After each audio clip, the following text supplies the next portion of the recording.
এটা আমার আরেকটা এলোমেলো ভাবনা নিয়ে আসলাম। এখন এলোমেলো ভাবনাগুলো আসলে কাজ করতে গিয়ে বা কথা বলতে গিয়ে যেটা দেখতেছি যে ভাবনাগুলো কিছুটা এলোমেলো থেকে হয়তো সেটা গুছানো হয়ে যাচ্ছে। যেমন আজকে আমি যে ইস্যুটা নিয়ে কথা বলবো সেটা একটা গুরুত্বপূর্ণ ইস্যু। বিভিন্ন জায়গায় আসলে এইভাবে মানে আমরা যে যখন আমরা চিন্তা করি, চিন্তার জায়গা থেকে আমাদেরকে একটু আরেকটু গভীরে কিভাবে যে আমরা চিন্তা করতে পারি সেটা একটু দেখা। আমরা আজকে যেটা নিয়ে কথা বলবো সেটা হচ্ছে সিম্প্যাথি ভার্সেস এমপ্যাথি। তো এখন সিম্প্যাথি আর এমপ্যাথি, সিম্প্যাথিটা আমরা সবাই কম বেশি জানি যে সিম্প্যাথি জিনিসটা কী, কিন্তু হয়তো এমপ্যাথির ব্যাপারটা আমরা জানি না যে এমপ্যাথি আবার কী। সিম্প্যাথি ইউজুয়ালি যেটা হয় যে সিম্প্যাথি বলতে আমরা যেটা বুঝাই যে আমরা যখন একজন মানুষের বা অনেকগুলো মানুষের বুঝতে পারি যে কষ্ট, সে যে কষ্ট করছে বা সে কোনো ডিসকমফোর্টে আছে বা সে কোনো ঝামেলার মধ্যে আছে, কোনো একটা প্রবলেমে আছে, আমরা যখন সেই প্রবলেমটা স্বীকার করি যে আহা বেচারা মনে হয় একটা প্রবলেমে আছে, আমরা তার প্রতি একটু সহানুভূতিশীল হই আর কি। তো সিম্প্যাথির বাংলা করতে গেলে আসলে সহানুভূতি ওয়ার্ডটাই আসে।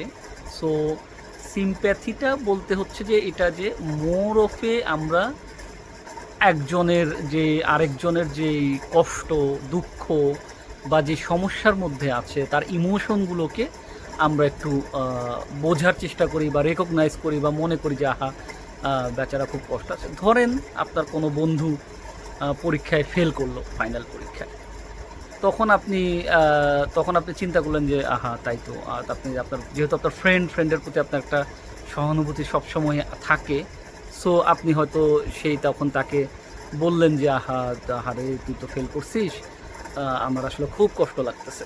তো এই যে তার কষ্টটা আপনি অ্যাকনোলেজ করলেন যে হ্যাঁ সে যে ফেল করেছে এটা একটা দুঃখের বিষয়, এবং আপনি তাকে সান্ত্বনা দিলেন যে আহা সরি দোস্ত, এটা খুবই খারাপ হয়ে গেল, তুই ফেল করলি, মন খারাপ করিস না, মন খারাপ করিস না, তোকে আয় একটু চল তার থেকে কোথাও একটু গল্প করি, বা তাকে আপনি মনটা ভালো করার বিভিন্ন রকম চেষ্টা করলেন।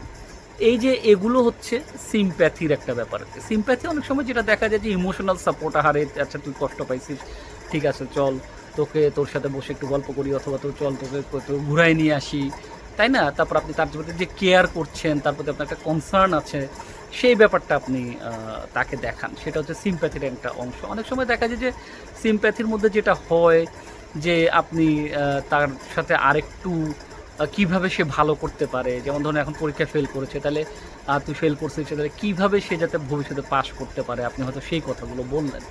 তাকে বললেন যে আচ্ছা ঠিক আছে তুই এক কাজ কর, তোর আমার এই টিচারটা পরিচিত আছে, বা ওইখানে ওই কোচিং সেন্টারটা ভালো আছে, বা এইখানে এই গাইড বইটা বা এই বইটা খুব ভালো, তুই যদি এটা এরপরে নেক্সটে পড়িস তাহলে তুই ভালো করবি বা পরীক্ষায় পাশ করবি। এইটা হচ্ছে সিম্প্যাথি। সিম্প্যাথিটা ইজ ভেরি ইম্পর্টেন্ট। আমরা সব সময় প্রত্যেকটা মানুষের মধ্যেই সিম্প্যাথির একটা ব্যাপার থাকে। এই সিম্প্যাথিক অ্যাপ্রোচটা প্রত্যেকটা মানুষের মধ্যেই থাকে, কম বেশি, কেউ কারো কম কারো বেশি সিম্প্যাথির ব্যাপারটা থাকে। তাইলে সিম্প্যাথি যদি থাকে তাহলে সিম্প্যাথিটা কতটুকু দরকার, এবং সিম্প্যাথির সাথে এমপ্যাথির পার্থক্যটা কী, এমপ্যাথিটা এলে কি? এমপ্যাথিটা হচ্ছে আরেকটু ডিপে যাওয়া, যে এটা বোঝা যে ওই লোকটা যে ফেল করছে বা ওই লোকটা যে খারাপ সিচুয়েশন, আমি নিজে যদি সেই লোকটা হতাম তাহলে আমার কেমন লাগতো। এইটাই হচ্ছে এমপ্যাথির ব্যাপার, যে নিজেকে ওই জায়গায় যে লোকটা কষ্টে আছে বা যে গোষ্ঠীটা, যে গোত্রটা, যে ধর্মটা, যে এরকম যারা কষ্টে আছে বা যারা দুঃখে আছে, নিজেকে সেই জায়গাটায় ফেলা, যে আমি যদি ওই লোকটার অবস্থায় থাকতাম তাহলে আমার কেমন লাগতো, হ্যাঁ, তাহলে আমি কি ফিল করতাম, তাহলে সেটা আমার কেমন লাগতো, মানে নিজেকে ওই জায়গাটায় প্লেস করা ইজ ভেরি ইম্পর্ট্যান্ট। তাই এমপ্যাথির মূল জায়গাটা হচ্ছে আমাকে নিজেকে সেই জায়গাটায় বোঝানো যে আসলে আমি কী অবস্থায় আছি। যেমন এর মধ্যে এমপ্যাথি একটা হচ্ছে যে ওই লোকটার মেন্টাল স্টেট, আপনি যদি ওই অবস্থায় থাকতেন তাহলে আপনার মেন্টাল স্টেটটা কীভাবে হতো। তারপর হচ্ছে যে আপনার শুধু যে সেইটা না, সেই মেন্টাল স্টেটে পড়ার পরে আপনি যদি থাকতেন তাহলে আপনি কি আশা করতেন আরেকজনের কাছ থেকে? যে আপনাকে কি বলবে? কি হলে আপনি আরেকজন থেকে কি ধরনের সাপোর্ট আশা করবেন? সেটা আপনি যখন নিজেকে ফেলবেন, তখন আপনি বুঝতে পারবেন যে আসলে ওই সিচুয়েশনে আপনার কীরকম একটা ফিল করা দরকার। যেমন আপনি যেটা আগের উদাহরণে বললাম যে আপনার বন্ধু হয়তো ফেল করেছে, আপনি তাকে সান্ত্বনা দিলেন, ইয়া করলেন। কিন্তু আপনি যখন নিজেকে চিন্তা করবেন যে আমি যদি ফেল করতাম তাহলে আমার কেমন লাগতো? তখনই কিন্তু আপনি আসল ঘটনাটা বুঝতে পারবেন যে হ্যাঁ, আপনি যদি ফেল করতেন তাহলে আপনার কেমন লাগতো। বা এই জন্য এইটা এমপ্যাথি ইজ ভেরি ইম্পর্টেন্ট এই কারণে যে আপনি ডিপে ধরেন আপনি এখানে তো ফেল আসলো, তারপর ধরুন কারো বাবা মা মারা যায়, কারো বন্ধুবান্ধব মারা যায়, তখন আপনি যদি ওইভাবে ফিল করার চেষ্টা করেন যে ওর এই জন্য অনেক সময় আমরা সিম্প্যাথি ডেকে বলে আহারে হায়াত মত তো আল্লাহর হাতে, আচ্ছা যে চলে যাওয়ার তো চলে যাবেই, এই ধরনের কথা বলি। তখন কিন্তু আমরা বোঝার চেষ্টা করি না, সিম্প্যাথি দেখাই, কিন্তু আসলে আমরা বোঝার চেষ্টা করি না যে ওই লোকটা যদি আমি নিজে ফিল করতাম যে ওই সময় যদি ধরেন আমার খুব নিকটজন বা কেউ মারা যেত, তাহলে আমি কি ফিল করতাম। অনেক সময় আমি যে ফিলটা করতাম হয়তো আমি তখন একা থাকতে চাইতাম, আমি হয়তো একটু আমার চোখের পানি ফেলতে চাইতাম, আমি হয়তো কোনো শব্দ তখন কিন্তু আমার দরকার নেই, আমার হয়তো একজন আমার পাশে বসে থাকবে অথবা আমার হাত ধরে থাকবে বা আমার সাথে বুকে জড়ায় ধরে রাখবে, এইটাই হয়তো আমি তখন অনেক বেশি ফিল করতাম অনেকগুলো কথার চেয়ে। সো এই যে এমপ্যাথির জায়গাটা, এই এমপ্যাথির জায়গাটা ইজ ভেরি ইম্পর্টেন্ট। এইটা কিন্তু আমাদেরকে সবসময় এটা এমপ্যাথির জায়গাটা একটু দেখতে হয়। এখন এমপ্যাথি ব্যাপারটা কিন্তু সিম্প্যাথি যেমন আপনার মধ্যে ইনবিল্ট থাকে, আপনার সবসময় সিম্প্যাথিক অ্যাপ্রোচ আপনার মধ্যে থাকে, এমপ্যাথিটা কিন্তু কখনো ইনবিল্ট থাকে না। এমপ্যাথি প্র্যাকটিস করতে হবে। একজন ভিক্ষুক গরিব, একজন ইয়াং ভিক্ষুক বা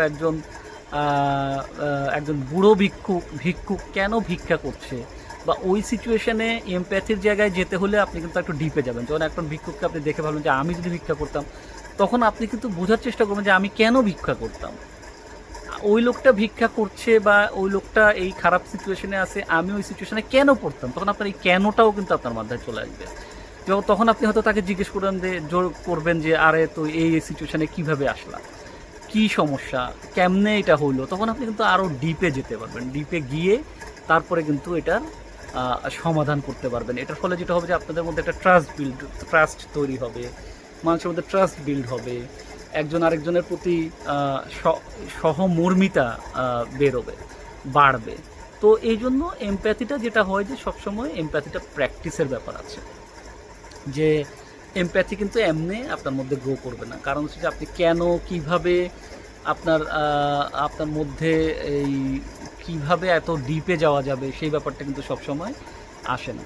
সো সিম্প্যাথি এবং এমপ্যাথি দুটাই ইম্পর্টেন্ট, বাট সিম্প্যাথির চেয়ে আসলে এমপ্যাথিটা আরও বেশি দরকার, আমাদের প্র্যাকটিস করতে হবে। আমরা যদি ডিপার আন্ডারস্ট্যান্ডিং চাই, মানুষকে সাহায্য করার মনোভাব চাই, মূল সাহায্য কিন্তু আপনি যখন এমপ্যাথিটিকে অ্যাপ্রোচে যাবেন তখন আসবে যে আসলে কী ধরনের সাহায্য দরকার, তাই না? এবং যে কোনো সমস্যা সমাধান করতে গেলে আমরা সবসময় যেটা চিন্তা করি যে ধরেন একখানে মারামারি লাগলো, আমার সাথে কারো একটু ঝামেলা হলো, আমি সবসময় চিন্তা করি আমার কথা চিন্তা করি, আমার অ্যাঙ্গেলটা আমি সবসময় বলি যে না আমারটাই ঠিক, আমি যেটা বলতে চাইছি। তো আসলে অন্যজন যে কোন অ্যাঙ্গেল থেকে কথা বলছে বা তার যে যুক্তিটা, সেটা কিন্তু আমরা কখনো বোঝার বা শোনার চেষ্টা করি না। কিন্তু আপনি যদি এমপ্যাথি প্র্যাকটিস করতে পারেন তাহলে এটা কিন্তু আপনি বোঝার বা শোনার প্র্যাকটিসটা আপনি করতে পারবেন, এবং যে কোনো ধরনের সমস্যার সমাধানের ক্ষেত্রেও দেখবেন যে এটা খুব বেশি কাজ করে। সো আমাদের একটা বড় জায়গা হবে, আসলে আমরা সবাই চেষ্টা করব যে এমপ্যাথি প্র্যাকটিস করা, চেষ্টা করা যে আমাদের লাইফে যে কোনো সমস্যা বা কেউ সমস্যায় থাকলে, আমরা যদি ওই সমস্যায় থাকতাম, কারোর সাথে আমাদের কোনো ঝামেলা হলে আমি যদি ওপর ব্যক্তির জায়গায় থাকতাম, আমি কিভাবে রিয়্যাক্ট করতাম বা আমি কী চাইতাম, সেটা হয়তো আমরা বোঝার বা বলার চেষ্টা করব। তো দ্যাটস ইট ফর টুডে। আপনারা যদি কোনো প্রশ্ন থাকে এমপ্যাথি বা সিম্প্যাথি বোঝার ক্ষেত্রে, তাহলে অবশ্যই করবেন। ধন্যবাদ সবাইকে।